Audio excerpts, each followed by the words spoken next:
What's good, YouTube? So right now we're going to talk about a 9mm. It is the Taurus G2c. This video has been checked for safety. There are no rounds in the firearm, and there are no rounds in the magazine. I'll show you the magazine. Nothing in the magazine. With this Taurus G2c, I don't know if they're all like that, but the yellow, if you see the yellow, there's no round inside the magazine. This is a 12 round capacity magazine, and actually it even has the capacity marked on it, so it'll be 6, and then it'll have the 12 down the bottom with the hole.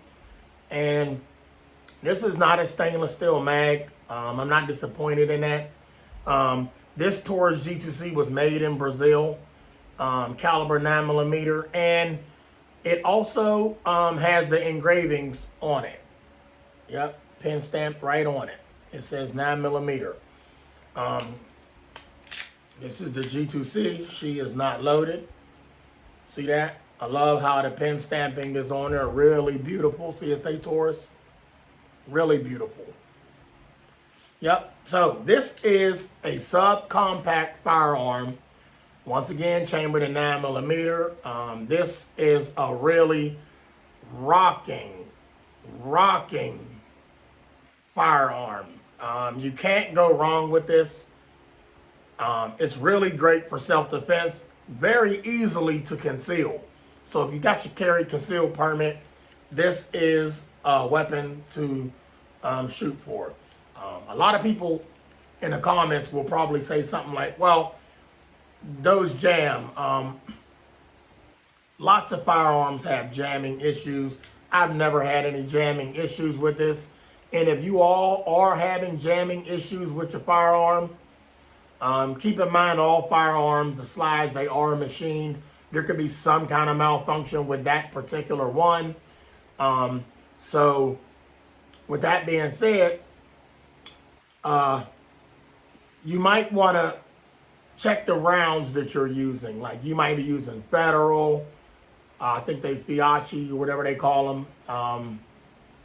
There are Hornadys. Those are self-defense rounds. I don't know if Hornady makes range ammo, but check the rounds that you're using. Never use reloads. I know a lot of people use reloads. I know some hunters that make some reloads, but this right here, this firearm here, never had any issues. I've never had any issues with this firearm. Once again, it is not loaded for YouTube. See that? So this is a really great firearm. I do love the pinky rest that's on it. So there is a spot for the pinky. Some subcompact guns, if you got them, there will be a pinky hang. And once again, with that, I'm okay with some firearms where you can't rest your pinky on them, because I'm not going to let the firearm go anyway. So with that being said, this one here has the pinky rest right there. So this is a 12 plus 1, that's 13 rounds of 9mm stopping power. This is a really great firearm for self-defense, and not just self-defense, everybody. This is a really great firearm for shooting it at the range. Now, if you're carrying this for self-defense, let me let you in a little secret. It's really light. So with light firearms comes that little snap, depending on the caliber of that gun, and how well you are holding it. If you train with it, it doesn't matter how snappy it is. And this, like I said, this is really light. This is not the light frame, but it's a little light. But when you put some ammo in it, it got some weight. You'll know it's on you. But this firearm here is really sweet. Once again, here, really concealable. Look at that. You can barely see that thing. All right. If you get the right holster, I don't have a holster on. Yes, I do. So right here, this is the 2-clip holster inside the waistband holster. So these clips will go on right here. See these clips? This clip here will go on the outside of your belt, and then this will be tucked down into your waistline. Now, I will say this holster right here is, it's able to hold many firearms. So even full-size guns. Just keep in mind, if you got a full-size gun, I'm going to show you. So that is it inside the holster. It looks good in there too, don't it, y'all? Oh, I think so. So what I mean by a full-size gun, so this is subcompact. This is how much of the nose sticks out. All right, about 2 inches of the nose sticks out of the holster. So when you got this, keep in mind, if you bend over or however you're moving around, you will feel that there. A lot of people say, well, I want a comfortable. Guns are not made to be comfortable. They're made to protect itself. Now, there are people out there, manufacturers that are making holsters that are more comfortable for you. And I get that. If you want to shoot for something comfortable, by all means, do that. Shoot for something comfortable if that's what you want to do. But this right here is a subcompact, about 2 inches hanging out of that. Now, I'll jump to a compact pistol. All right, this is a compact Glock, not subcompact. Sub is smaller. So that's the subcompact. And there is almost 3 inches of overhang sticking out of this. And that's not too bad. I've been carrying this holster for a long time. So this is a really great holster. It does fit the body well, depending on your build. You can't go wrong with this. This is an awesome firearm. I love this gun. I love this gun and I love this holster. I have a few holsters. Once again, these 2 clips here do go on the outside of the belt, tucked down into the waistline.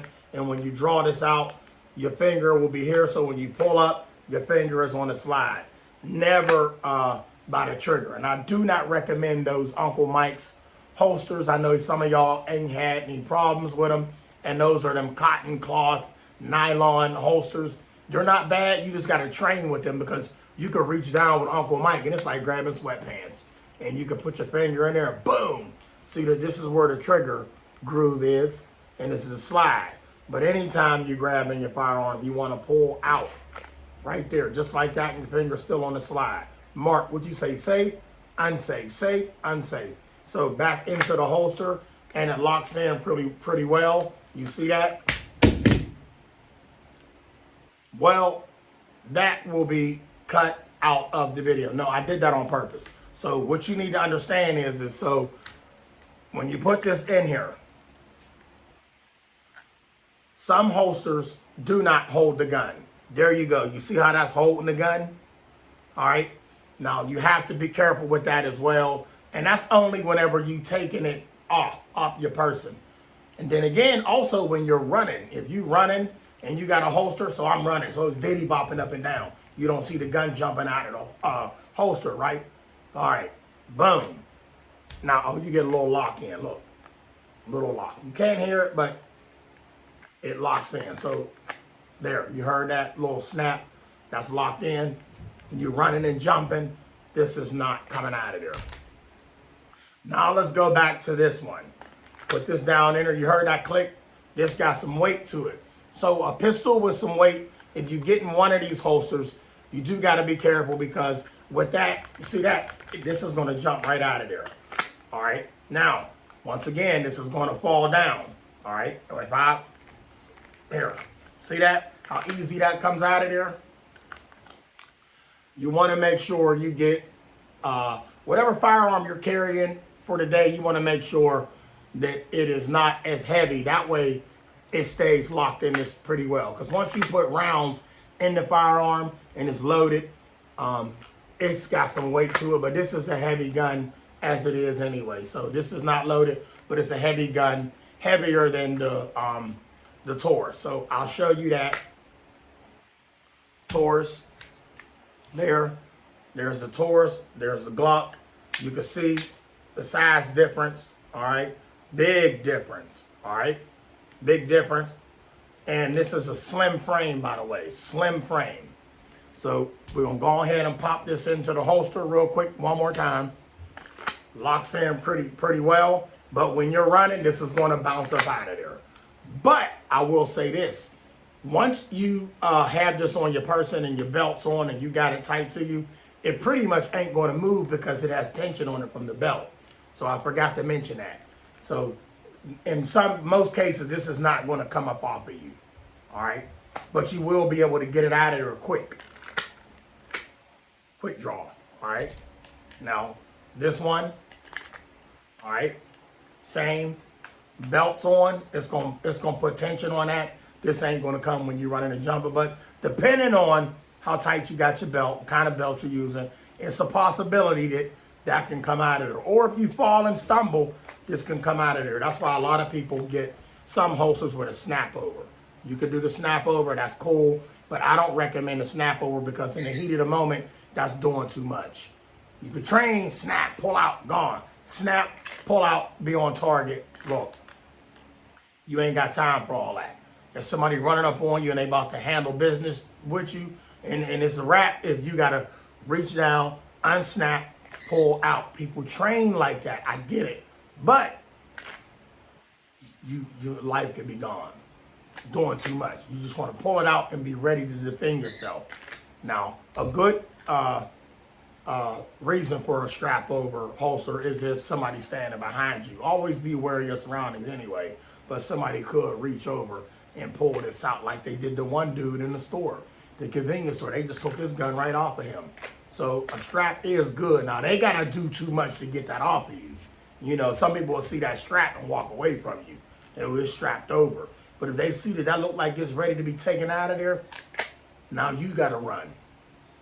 Comment, subscribe, give this video a thumbs up, hit the bell for notifications.